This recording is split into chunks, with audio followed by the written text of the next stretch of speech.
Students, welcome to my YouTube channel Manisha's biochem classes. हम लोग पढ़ रहे थे 9th क्लास की केमिस्ट्री का चैप्टर 3 एंड 4, जिसमें हम लोगों ने एटम्स के बारे में सारा कुछ पढ़ लिया है। एटम किस सब एटॉमिक पार्टिकल से बना हुआ है और एटम का क्या मॉडल होता है, ये सारी चीज हम लोगों ने अपने प्रीवियस वीडियोस में पढ़ लिया है। आज के इस वीडियो में मैं पढ़ाने जा रही हूँ आप लोगों को आइसोटोप्स, आइसोबार्स एंड आइसोटोन्स के बारे में। साथ ही मैं ये भी पढ़ाऊंगी कि how atoms exist in nature, क्योंकि एटम्स का कॉम्पोजिशन, उसका स्ट्रक्चर, कैसे इलेक्ट्रॉन अरेंज रहते हैं, ये सारा कुछ पढ़ने के बाद एक क्वेश्चन आता है कि आखिर ये एटम नेचर में किस तरह से मौजूद है। क्या वो अकेले मौजूद है या वो किसी और फॉर्म में मौजूद है। क्लियर? तो इन सारे टॉपिक्स का डिस्कशन हम लोग आज की इस वीडियो में करेंगे। तो चलिए आइए शुरू करते हैं हम लोग अपने फर्स्ट टॉपिक के साथ, and this is isotopes. Isotopes are the atoms of same elements. Atoms of same elements. Same element. Atoms क्या होते हैं कि सेम एलिमेंट के डिफरेंट एटम्स को हम लोग आइसोटोप्स कहते हैं। बट इनमें अंतर क्या होता है? इनमें अंतर इनके मास नंबर में होता है। They have the same atomic number but different mass number. चलिए एग्जांपल्स के साथ हम लोग इसे समझते हैं ताकि आप लोगों का ये क्लियर हो जाए अच्छे से। मैंने यहाँ एक एग्जाम्पल ले रखा है हाइड्रोजन के आइसोटोप्स का। यहाँ मैंने 3 एटम ऑफ हाइड्रोजन लिया हुआ है। H आप लोगों ने सिंबल पढ़ लिया है, तो H डिनोट करता है हाइड्रोजन एटम को। अब देखिए इन तीनों एटम ऑफ हाइड्रोजन में क्या अंतर है और क्या सिमिलैरिटीज है। Clear? All the 3 atoms are the atoms of same element, that is hydrogen. ना अब चूंकि एक ही एलिमेंट के तीनों एटम हैं, तो निश्चित रूप से इन तीनों का एटॉमिक नंबर सेम होगा। अंतर क्या है तीनों में? देखिए तीनों के मास नंबर में अंतर है। तो these are known as isotopes which are the elements of which are the atoms of same element and which have same atomic number but different mass number। Hydrogen के केस में scientists ने क्या किया कि उसके जितने भी आइसोटोप्स थे, नेचर में हाइड्रोजन के 3 आइसोटोप्स पाए जाते हैं, तो तीनों का एक पार्टिकुलर नाम रख दिया। हाइड्रोजन 1 इसे हम लोग प्रोटियम कहते हैं, हाइड्रोजन 2 इसे हम लोग ड्यूटेरियम कहते हैं, हाइड्रोजन 3 इसे हम लोग ट्राइटियम कहते हैं। ये सिर्फ हाइड्रोजन के नाम में ही इन तीनों का पार्टिकुलर नाम रखा गया, बाकी एलिमेंट्स के आइसोटोप्स का नाम नहीं रखा गया था। एग्जाम्पल नंबर 2 में मैंने कार्बन के आइसोटोप्स को रखा है। कार्बन के वैसे 3 होते हैं, बट बेसिकली आप लोगों को पढ़ना है कार्बन के 2 आइसोटोप्स, कार्बन 12 एंड कार्बन 14। ऐसा मैंने क्यों बोला? अगर मैं ये बोलती, चूंकि अब जिस तरह से हाइड्रोजन का 3 अलग अलग आइसोटोप्स का अलग अलग नाम था, कार्बन का, क्लोरीन का, ऑक्सीजन का, और भी बहुत सारे एलिमेंट्स हैं जिनका आइसोटोप्स होता है, उसका कोई पार्टिकुलर नाम नहीं है। तो फिर हम लोग कैसे आइसोटोप्स को पहचानेंगे? अगर मैं कहती कार्बन 6, तो दोनों सेम हो जाते। इसलिए चूंकि मास नंबर अलग अलग है, हम लोग इसे इसके मास नंबर से आइडेंटिफाई करते हैं। तो कार्बन के दोनों आइसोटोप्स को हम लोग पढ़ेंगे कार्बन 12 एंड कार्बन 14। उसी प्रकार से क्लोरीन का भी मैंने 2 आइसोटोप्स लिया है, क्लोरीन 35 एंड क्लोरीन 37। तो अब आई थिंक कि आप लोगों को ये समझ में आ गया होगा कि आइसोटोप्स किसे कहते हैं। Atoms of same elements having same atomic number but different mass number. ना कैरेक्टरिस्टिक क्या होते हैं आइसोटोप्स के? तो इसके डेफिनेशन में ही इसका कैरेक्टरिस्टिक छुपा हुआ है। क्या है? चलिए, इन सभी के पास सेम एटॉमिक नंबर है। अब अगर एटॉमिक नंबर सेम है, it means they all have same number of electron. अगर सेम नंबर ऑफ इलेक्ट्रॉन है it means they have same electronic configuration, और यदि सेम इलेक्ट्रॉनिक कॉन्फ़िगरेशन है it means they all have same valence electron, और यदि valence electron same है that's why they have same valency, और अगर valency same है तो इन लोगों की केमिकल रिएक्टिविटी भी सेम होगी। क्लियर? क्योंकि हम लोग ये पढ़ चुके हैं कि वैलेंसी पर ही किसी भी एलिमेंट की केमिकल रिएक्टिविटी डिपेंड करती है ना।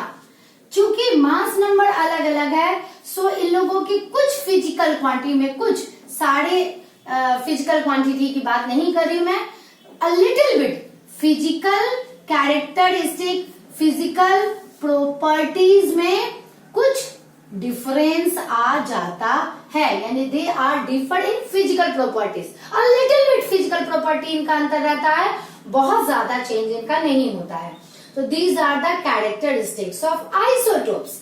नाउ एक और क्वेश्चन आता है, application of isotopes. Application of isotopes it means uses of isotopes.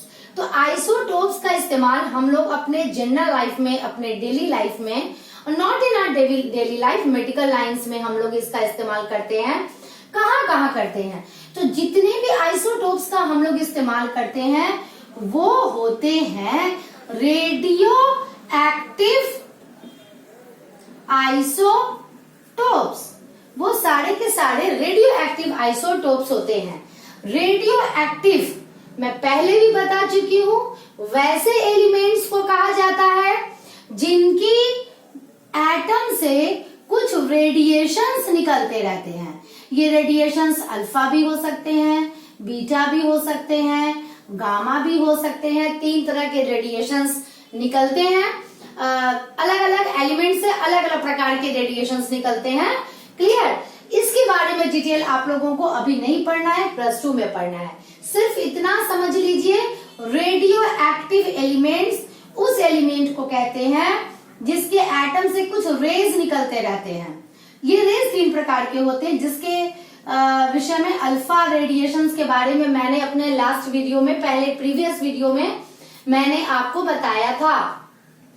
तो वैसे एलिमेंट, चूंकि आइसोटोप्स की हम लोग बात कर रहे हैं तो यहाँ रेडियो एक्टिव आइसोटोप्स आ गया। आइसोटोप्स इसलिए कहें, लेट अस सपोज कार्बन के 2 आइसोटोप्स हैं, मैंने अभी बताया carbon 12 and carbon 14। Carbon 12 non radioactive होता है, इससे कोई भी रेडिएशंस नहीं निकलते हैं।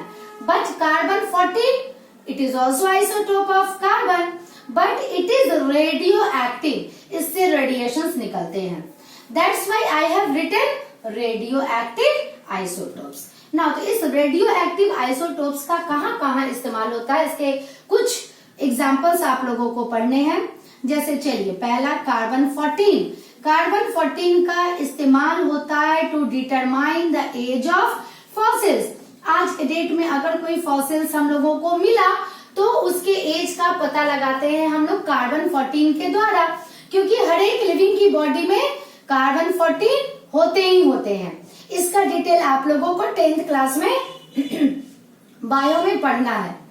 दूसरा, cobalt 60, it is the isotope of cobalt element, और इसका इस्तेमाल हम लोग करते हैं टू ट्रीट और in the treatment of cancer.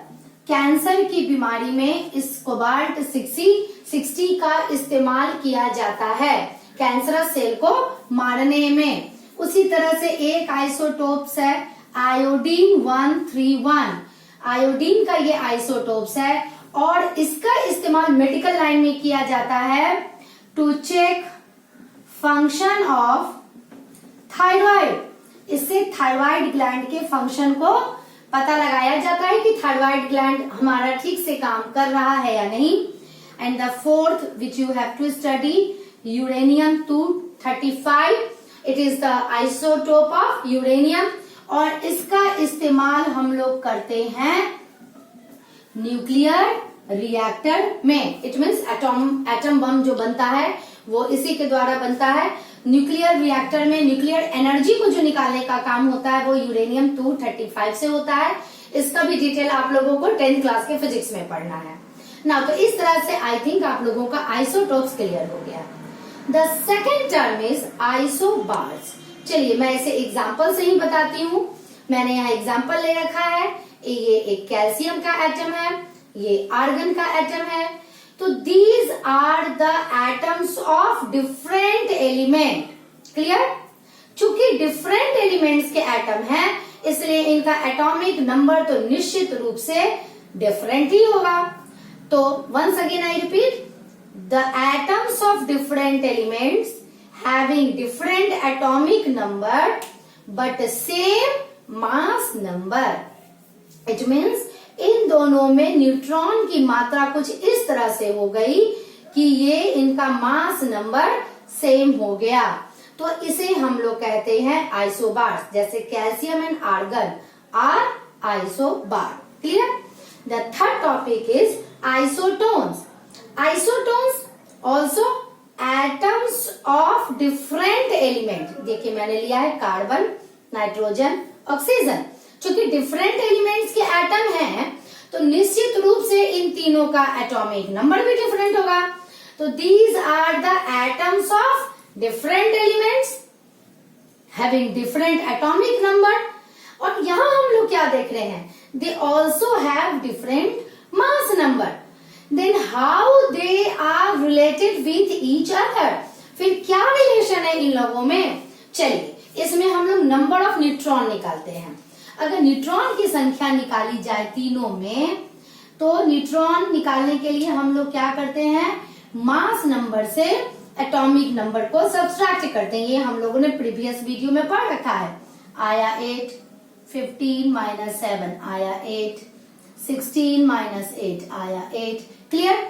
इन तीनों में देखिए क्या सिमिलैरिटी है? All these three have same number of neutron. तो वो सारे एटम्स जो कि डिफरेंट एलिमेंट्स के हैं, बट तीनों में नंबर ऑफ न्यूट्रॉन जिसमें सेम हो जाएगा, वो हो जाएंगे आइसोटोन्स। तो इस तरह से आइसोटोप्स, आइसोबार्स एंड आइसोटोन्स का टॉपिक हमारा कंप्लीट होता है। अब मैं ये बताऊंगी कि इससे क्वेश्चंस किस तरह से आते हैं।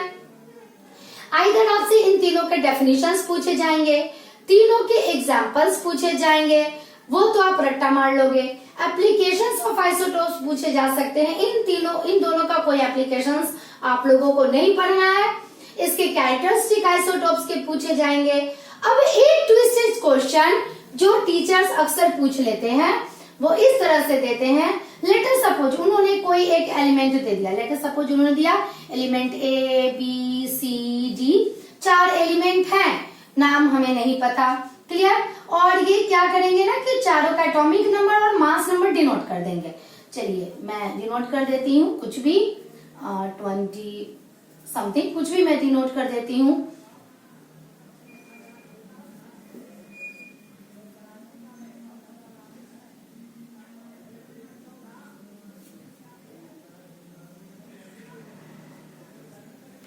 ना अब पूछा जाएगा कि बताइए इन चारों में क्या रिलेशनशिप है। क्लियर? तो आपको आइडेंटिफाई करना है कि इन चारों में कौन कौन आइसोटोप्स है, कौन कौन आइसोबार्स है, हो सकता है कौन कौन आइसोटोन्स है। ये तो क्वेश्चन पे डिपेंड करता है कि तीनों क्राइटेरिया हमारा फुलफिल हो रहा है या नहीं। चलिए देखते हैं। हम लोग इसमें देखेंगे भाई, सबसे पहले मैच करेंगे भाई एटॉमिक नंबर ए एंड सी का मैच है, बट मास नंबर डिफरेंट है। तो हम लोग लिखेंगे आंसर में A and C are isotopes. चलिए और रिलेशनशिप देखते हैं। 18, 18, 18 तीनों का मास नंबर सेम है, बट तीनों का एटॉमिक नंबर डिफरेंट है। These are A, B and D are isobars. तो इस प्रकार से हम लोग ये पता करेंगे कि कौन आइसोटोप्स है, कौन आइसोबार्स है, और इसी टाइप का क्वेश्चंस इन तीनों टॉपिक से रिलेटेड पूछा जाता है। नाउ अब हम लोग पढ़ेंगे how atoms exist in nature. आखिर एटम के बारे में इतना हम लोगों ने जान लिया, बट ये एटम नेचर में किस किस फॉर्म में मौजूद रहता है, पाया जाता है। अब इस आगे के टॉपिक में हम लोगों को यही डिस्कस करना है। एटम, ये पूरा टेबल आप लोग ध्यान दीजिए और मैं अभी यही टेबल आप लोगों को डिस्क्राइब करने जा रही हूँ।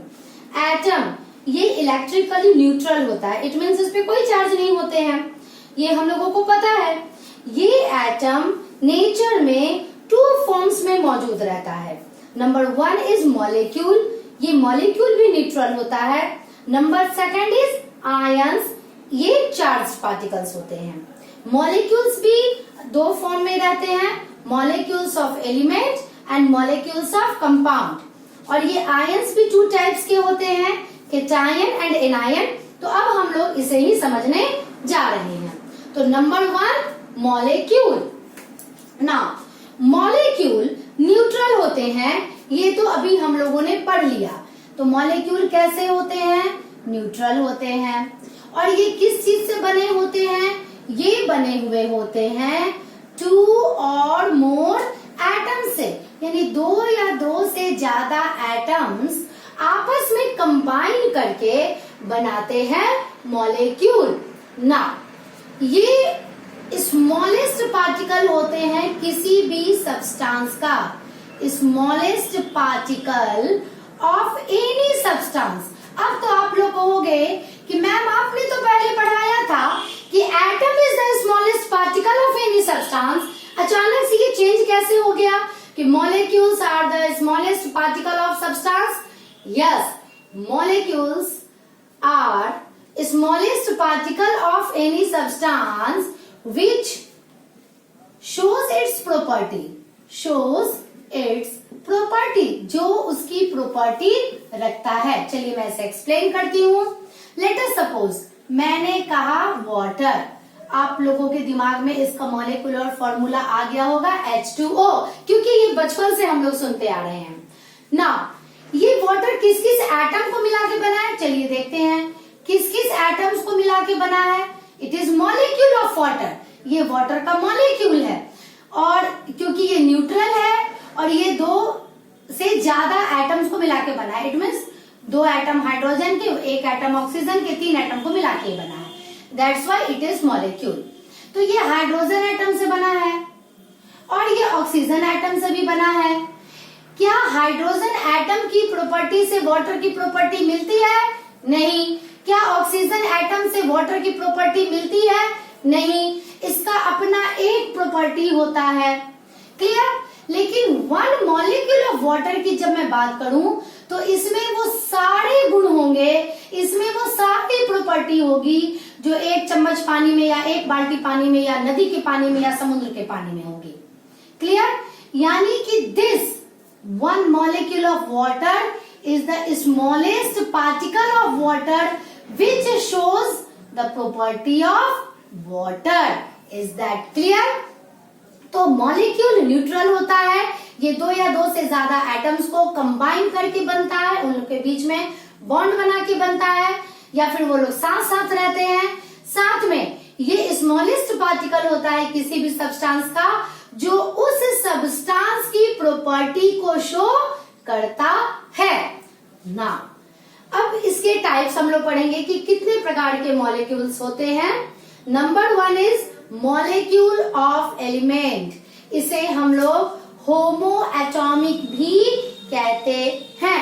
होमो एटॉमिक का मतलब, होमो जहां भी टर्म लगा रहे आप लोग समझिएगा सेम ना।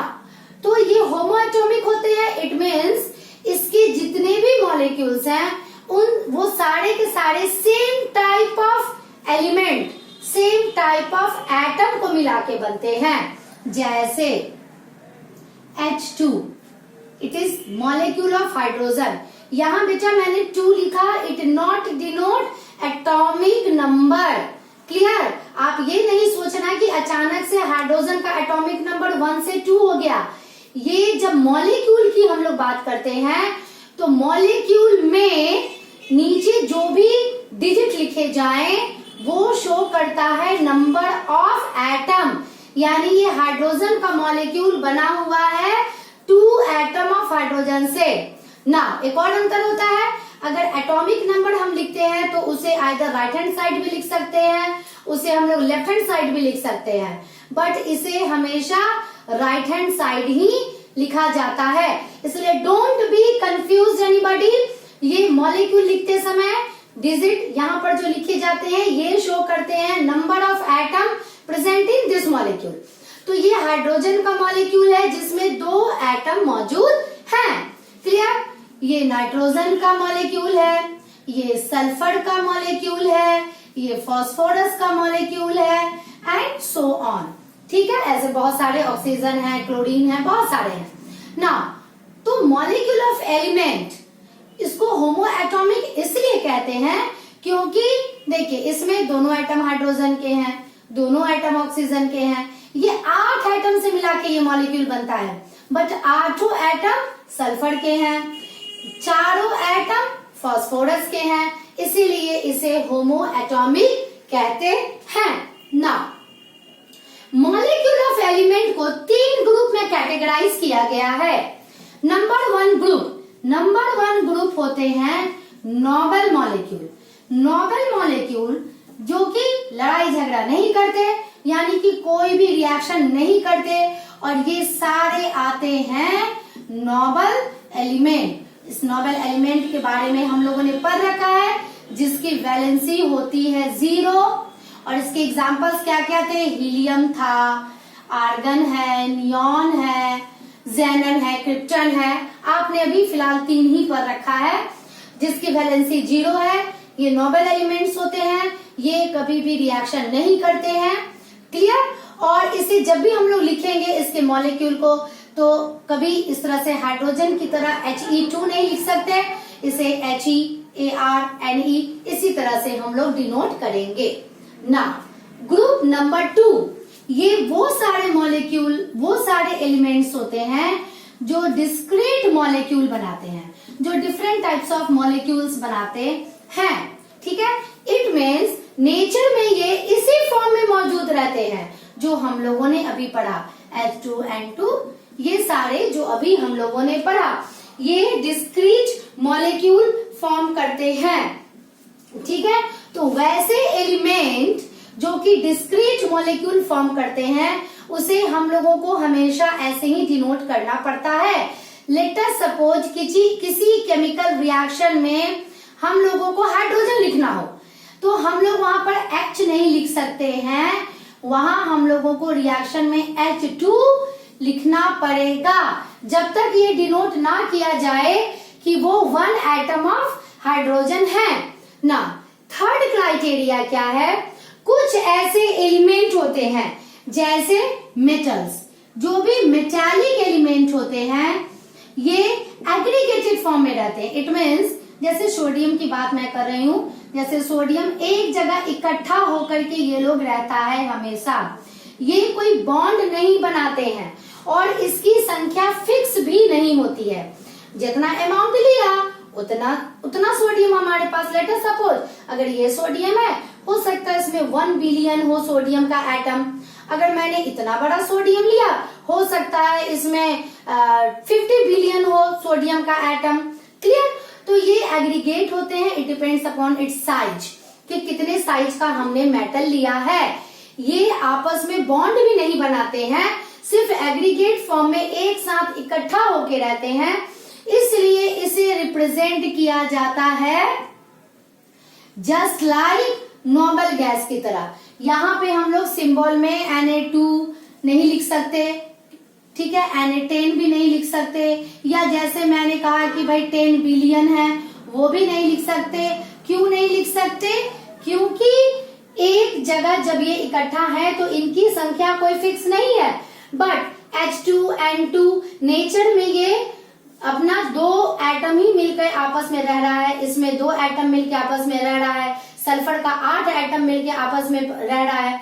बट नेचर में ये इसकी संख्या फिक्स नहीं है कि कौन एक साथ एग्रीगेटेड है, इसलिए इसे हम लोग कोई नंबर के द्वारा शो नहीं करते हैं, ये आपस में बॉन्ड भी नहीं बनाते हैं, और ना ही ये नोबल एलिमेंट है, क्योंकि ये हाईली रिएक्टिव एलिमेंट है हमारा सोडियम, ये नोबल एलिमेंट नहीं है।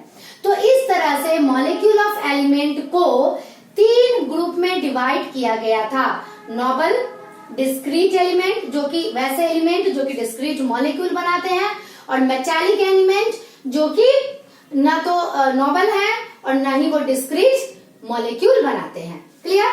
The second type of molecule is molecule of compound. इसे हम लोग हेटेरो एटॉमिक कहते हैं।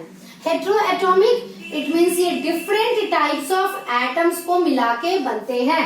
जैसे वाटर, जो अभी मैंने ऊपर एग्जांपल लिया था, ये हाइड्रोजन ऑक्सीजन को मिला के बना। कार्बन डाइऑक्साइड, ये कार्बन और ऑक्सीजन को मिला के बना। सल्फ्यूरिक एसिड, ये हाइड्रोजन, सल्फर एंड ऑक्सीजन को मिला के बना। इस तरह से तो बहुत सारे हैं। ठीक है, तो इस तरह के मॉलिक्यूल को हम लोग कहते हैं मॉलिक्यूल ऑफ कंपाउंड। और ये हेटेरोएटॉमिक क्यों होते हैं? क्योंकि ये डिफरेंट टाइप ऑफ एटम्स को मिला के बनते हैं।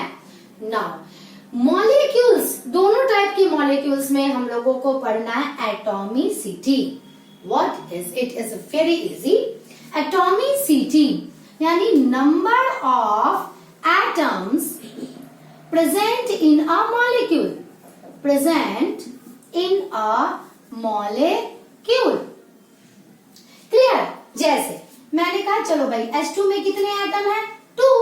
इट इज डाई एटॉमिक, यानी इसमें नंबर ऑफ एटम 2 है। अगर सोडियम मैंने लिखा, इसमें कितने हैं? 1 एटम है। It is mono atomic. Clear? यहाँ मैंने सल्फ्यूरिक एसिड लिखा है, इसमें इसकी एटॉमिसिटी कितनी है? अगर कोई पूछे what is the atomicity of sulphuric acid?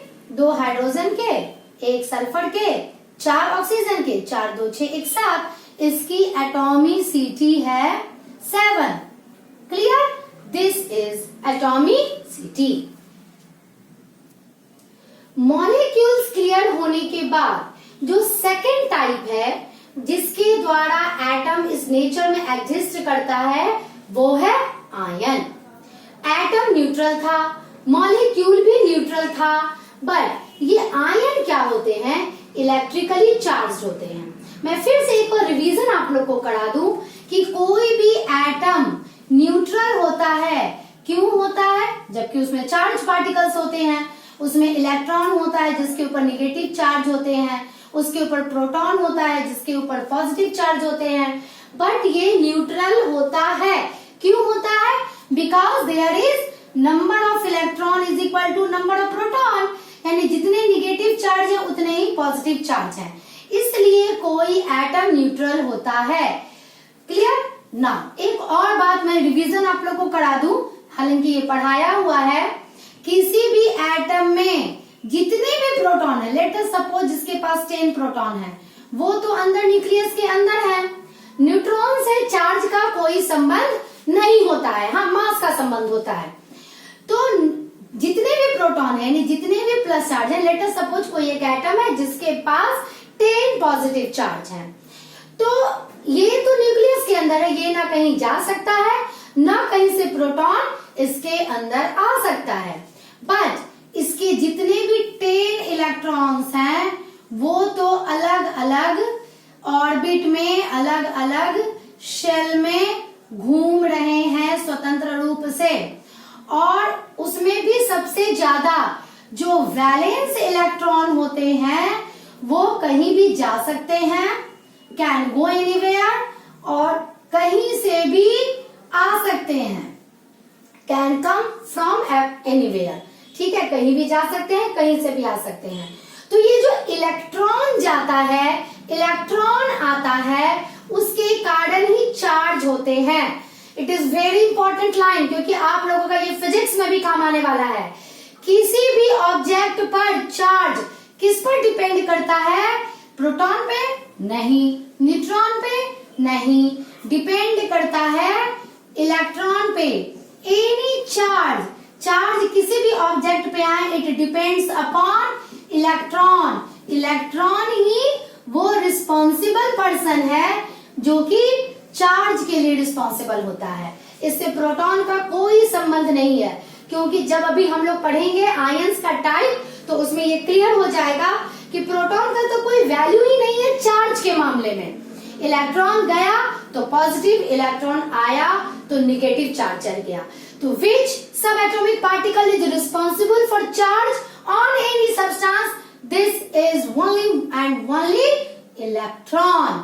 Now अब हम लोग आगे बढ़ते हैं।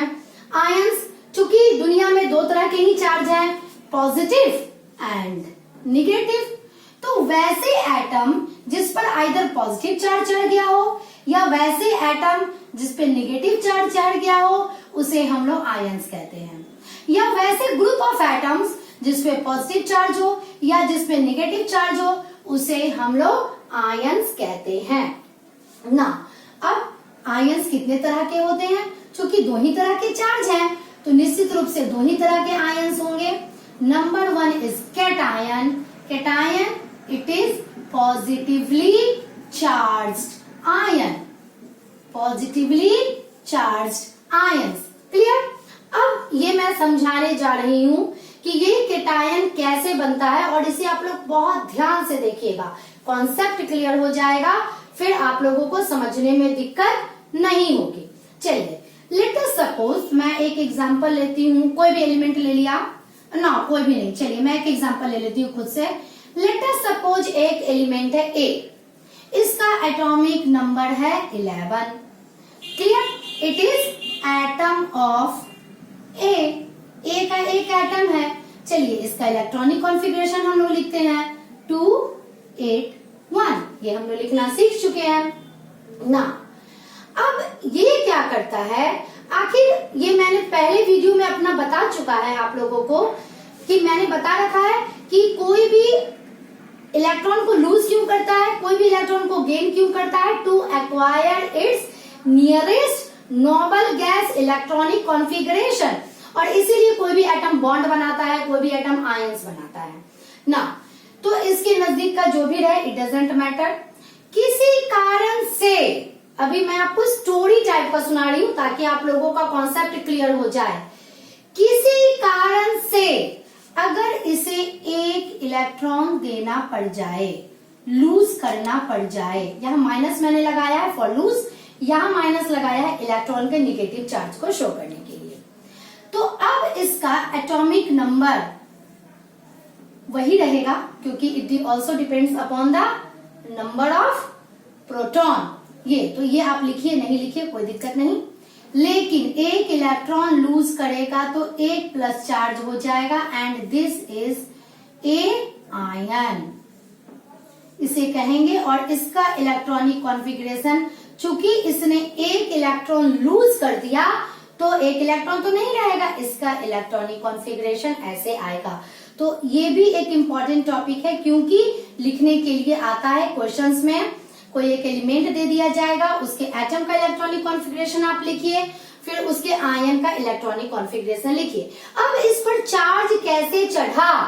क्लियर? चलिए, जब हम लोग एटम की बात कर रहे हैं, तो इसमें इलेक्ट्रॉन कितने हैं? 11। प्रोटॉन कितने हैं? 11। यानी कि -11 एंड +11, टोटल चार्ज कितने हो गए? 0। यानी कि जीरो चार्ज हो गया इसके पास, तो कोई चार्ज नहीं है, न्यूट्रल है। लेकिन अब जब उसने एक इलेक्ट्रॉन लूज कर दिया, आफ्टर लूजिंग इलेक्ट्रॉन, यानी जो इस ए आयन की बात मैं कर रही हूं, ठीक है, जब इसने लूज कर दिया, अब क्या? तो ए प्लस आयन के पास इलेक्ट्रॉन की संख्या कितनी हो गई? 10। प्रोटॉन की संख्या कितनी है? 11, क्योंकि प्रोटॉन ना कहीं गया है ना कहीं आया है। अब देखिए इसमें चार्ज का क्या वैल्यू है, -10 + 11, आप लोगों ने मैथमेटिक्स पर रखा है, वैल्यू कितना आएगा? +1, यानी कि इस पे +1 चार्ज चढ़ गया। क्लियर? तो अगर आपने इतना कुछ समझ लिया तो इसका मैं कंक्लूजन आप लोगों को बता दूं। कैटायन क्या है? पॉजिटिवली चार्ज्ड आयन है। ठीक है, ये बनता है कैसे? By losing electron. By losing electron, ये इलेक्ट्रॉन को लूज करके बनता है। क्लियर? और कितने चार्ज इस पर चढ़ेंगे? +1 चार्ज चढ़ेंगे, +2 चढ़ेगा, +3 चढ़ेगा, कितना चढ़ेगा उस पे plus charge. It depends upon number of loosed electron, यानी number of loosed charge, loosed electron, जितना इलेक्ट्रॉन उसने लूज किया उतना नंबर ऑफ पॉजिटिव चार्ज उस पर चढ़ गया। जैसे यहाँ 1 इलेक्ट्रॉन लूज किया 1 प्लस चार्ज, अगर 2 इलेक्ट्रॉन लूज करता तो 2 प्लस चार्ज, 3 लूज करता 3 प्लस चार्ज। इसी तरह से जितना इलेक्ट्रॉन वो लूज करेगा उतना प्लस चार्ज उस पर चढ़ेगा। इसे लिखने का तरीका +1 है, कोई बात नहीं, ठीक है। अब इसे लिखा कैसे जाए, लेटर सब कुछ। कोई एलिमेंट B है, इसने 2 इलेक्ट्रॉन को लूज किया तो उस पे 2 प्लस चार्ज चढ़ गए, तो इसे डिनोट कैसे करेंगे। आइदर हम लोग right hand side upper side में लिखेंगे, आइदर 2 पॉजिटिव चार्ज लिखेंगे या ऐसे भी लिख सकते हैं +2 जितना भी नंबर हो और 2 प्लस, ऐसे भी लिखा जा सकता है। तो इस तीनों तरीके से आप लोग डिनोट कर सकते हैं ना। एक और पॉइंट, आखिर हम लोग कैसे पता करेंगे कि जितना भी एलिमेंट्स हम लोगों ने याद किया है उस एलिमेंट में कौन पॉजिटिव चार्ज बनाएगा और कौन निगेटिव चार्ज बनाएगा। क्लियर, इसका भी ट्रिक मैं आप लोगों को बताती हूँ। आपने इलेक्ट्रॉनिक कॉन्फ़िगरेशन लिखना सीख लिया है, तो it depends upon number of valence electron. आप इलेक्ट्रॉनिक कॉन्फ़िगरेशन लिखिए और उसके बाद वैलेंस इलेक्ट्रॉन की संख्या निकालिए। अगर वैलेंस इलेक्ट्रॉन की संख्या है 1 या 2 या 3 तो ये हमेशा लूज करेगा अपने इलेक्ट्रॉन को और बनाएगा केटायन। आ गया समझ में। अगर 1 इलेक्ट्रॉन है तो ये 1 इलेक्ट्रॉन लूज करेगा और इसके ऊपर +1 चार्ज चढ़ेगा। अगर वैलेंस इलेक्ट्रॉन की संख्या 2 है तो ये 2 इलेक्ट्रॉन को लूज करेगा, इसके ऊपर +2 चार्ज आएगा। अगर इसके ऊपर 3 इलेक्ट्रॉन है, वैलेंस इलेक्ट्रॉन की संख्या 3 है, तो ये 3 इलेक्ट्रॉन को लूज करेगा और इसके ऊपर +3 चार्ज आएगा। तो these are all about cation. Once again I repeat, in simple language, cation positively charged ions होते हैं, ये बनते हैं by losing electron, और जितने इलेक्ट्रॉन को ये लूज करता है उतने प्लस चार्ज चढ़ते हैं। क्लियर। और ये चार्ज को लिखने का तरीका है, हम लोग ये भी पता लगा सकते हैं कि कौन सा एलिमेंट केटायन बनाएगा, तो उसका आप इलेक्ट्रॉनिक कॉन्फ़िगरेशन लिखिए, उसका वैलेंस इलेक्ट्रॉन का पता कीजिए। अगर वैलेंस इलेक्ट्रॉन की संख्या 1 है, 2 है या 3 है तो वो गारंटेड अपने उतने इलेक्ट्रॉन को लूज करेगा और वो बनाएगा केटायन। Is that clear. अब हम लोग पढ़ेंगे टाइप 2 आयन के बारे में, which is anion. I have to erase it now. Which is anion. Clear. अब चूंकि पॉजिटिवली चार्ज हम लोग पढ़ चुके, दुनिया में 2 ही तरह के चार्ज होते हैं, positive and negative charge ion. तो फर्स्ट वन था केटायन जो पॉजिटिवली चार्ज आयन था, सेकंड है एनायन जो कि निगेटिवली चार्ज आयन है। तो मैं जैसे केटायन का मैंने बाद में बताया था, इसका पहले बता दूं, ये कैसे बनेंगे, बाय गेनिंग इलेक्ट्रॉन। ये डिफरेंस है दोनों में, बाय गेनिंग इलेक्ट्रॉन। और जितना इलेक्ट्रॉन, अगर आप केटायन समझ चुके हैं तो एनायन समझना बहुत ही आसान है, bye gaining electron. Now number of charge, it means negative charge. Charge कौन से होंगे, हमेशा इसमें निगेटिव होंगे। निगेटिव चार्ज कितने रहेंगे, नंबर ऑफ गेन्ड इलेक्ट्रॉन, यानी कोई एलिमेंट कितना इलेक्ट्रॉन गेन कर रहा है। क्लियर। अगर 1 इलेक्ट्रॉन गेन करेगा तो 1, 2 तो 2, 3 तो 3। नाउ थर्ड, इसे डिनोट कैसे करेंगे हम लोग, इसे डिनोट कैसे करेंगे, चूंकि ये नेगेटिव है।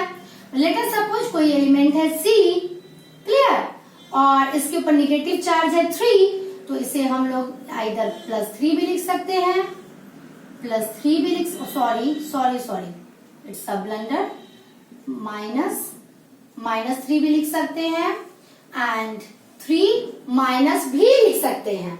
ठीक है, तो इसे हम लोग इस तरह से डिनोट करते हैं।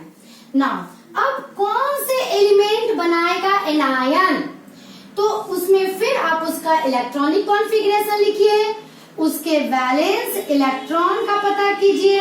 अब देखिए वैलेंस इलेक्ट्रॉन ही वो चीज है जो कि पूरी रिएक्टिविटी, पूरे केमिकल रिएक्शन को कंट्रोल करता है। अगर वैलेंस इलेक्ट्रॉन की संख्या है 5, 6 एंड 7, तो क्या करेगा, ये गेन करेगा और बनाएगा एनायन। क्लियर? तो वैलेंस इलेक्ट्रॉन की संख्या है 5, 6, 7, तो वो एनायन बनाएगा। ना कितना इलेक्ट्रॉन ये गेन करेगा, it depends upon its valency. आपने वैलेंसी भी निकालना सीख लिया है, तो जो 5 उसकी वैलेंसी कितनी हो जाएगी, 3। जो 2 है उसकी 6 है अगर वैलेंस इलेक्ट्रॉन, तो वैलेंसी 2। 7 है वैलेंस इलेक्ट्रॉन, तो वैलेंसी 1। अब वैलेंसी इट मीन्स ये गेन करेगा 3 इलेक्ट्रॉन और उसके ऊपर -3 चार्ज चढ़ जाएंगे। ये गेन करेगा 2 इलेक्ट्रॉन और इसके ऊपर -2 चार्ज चढ़ जाएंगे। ये गेन करेगा 1 इलेक्ट्रॉन और इसके ऊपर -1 चार्ज चढ़ जाएंगे। तो देखिए किस तरह से वैलेंस इलेक्ट्रॉन वैलेंसी और कितने चार्ज चढ़ते हैं, कैसे वो बॉन्ड बनाता है, ये सारा कुछ यहाँ पे हमारा धीरे धीरे क्लियर हो रहा है। इट मीन्स सभी को अपना ऑक्टेट पूरा करना है, यानी अपने वैलेंस इलेक्ट्रॉन की संख्या 8 रखनी है। 5 + 3 8, 6 + 2 8, 7 + 1 8। सभी को अपने वैलेंस इलेक्ट्रॉन की संख्या 8 रखनी है। इसके लिए वो या तो लूज करता है या तो गेन करता है, मैंने प्रीवियस वीडियो में भी पढ़ाया था। नो अब इसका एक्सप्लेनेशन, लेट अस सपोज, अब मैं इसका एक्सप्लेनेशन बताऊंगी कि कैसे ये चार्ज चढ़ता है, जैसे मैंने केटायन में पढ़ाया था। लेट अस सपोज कोई एक एलिमेंट है B और इसका एटॉमिक नंबर है 15, तो 2 8 5। इसे अपने ऑक्टेट को पूरा करने के लिए 3 इलेक्ट्रॉन, क्योंकि इसका जो नियरेस्ट नोबल गैस कॉन्फ़िगरेशन है वो 288 होगा, तो इसको एक्वायर करने के लिए इसे 3 इलेक्ट्रॉन और लेना पड़ेगा। चलिए, तो इसने कहीं से भी 3 इलेक्ट्रॉन ले लिया। यहाँ प्लस चार्ज मैंने शो किया है क्योंकि इसमें ये ऐड हो रहा है और ये नेगेटिव चार्ज तो इलेक्ट्रॉन के लिए है। ठीक है, ले लिया।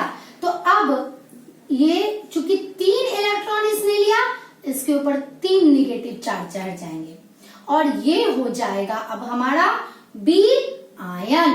क्लियर? इसे हम लोग बी आयन पढ़ेंगे। अब यदि इसका इलेक्ट्रॉनिक कॉन्फ़िगरेशन लिखने पूछा जाए तो आपका क्या हो जाएगा, 288। इस तरह के क्वेश्चंस बहुत आते हैं। एनसीईआरटी का एक क्वेश्चन है, sodium atom and sodium ion में क्या डिफरेंस है, आप बताइए। ठीक है, चलिए, सोडियम एटम का भी एटॉमिक नंबर 11 और सोडियम आयन का भी एटॉमिक नंबर 11, दोनों सोडियम के ही एटम हैं। अंतर क्या है? अंतर है number of electron. Sodium atom में नंबर ऑफ इलेक्ट्रॉन है 11, बट सोडियम आयन में नंबर ऑफ इलेक्ट्रॉन है 10। इसका इलेक्ट्रॉनिक कॉन्फ़िगरेशन 281 और इसका electronic configuration 288। Not sorry, it's not 288, it is 28। Clear ना? तो इस तरह से हम लोगों का क्लियर हो गया केटायन एंड एनायन कैसे ये बनते हैं, कैसे चार्ज चढ़ता है। ये सारा कुछ बहुत इंपॉर्टेंट है क्योंकि ये सारे केमिकल रिएक्शंस में काम आता है। अब मैं आपको बताने जा रही हूँ to another types of ion which depends upon number of atom. मैं इसे इरेज कर दे रही हूँ, आपको इसके सारे नोट्स मिल जाएंगे मेरे डिस्क्रिप्शन बॉक्स में। वीडियो नंबर 3 में मैंने कहा है, पार्ट 3 के वीडियोस में मैं डालूंगी। Now there is another 2 types of ions according to number of atom. This is monoatomic ion. Mono भी आयंस के बारे में हमने पढ़ा। एक एटम के ऊपर अगर चार्ज चढ़ जाए इसे मोनो एटॉमिक आयन कहते हैं, यानी it is made by single atom. ये सिंगल एटम से बनते हैं, जैसे sodium ion, chloride ion, something oxide ion, aluminium ion. ठीक है, ये सभी एकक एटम से बने हुए। और यहाँ पे मैंने कुछ अपना ये प्रोनाउंसिएशन मेरा सुनिएगा, sodium ion, aluminium ion, chloride ion, oxide ion. Clear? यहाँ पर मैंने chlorine ion and oxygen ion नहीं पढ़ा, मैंने सफिक्स लगा दिया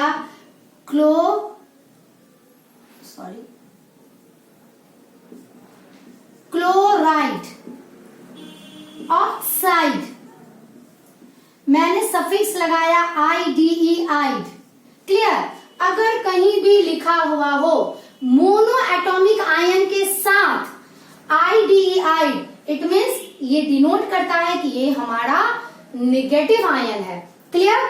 छोटी छोटी बातों पर ध्यान दीजिए, केमिस्ट्री बहुत ही आसान हो जाएगा।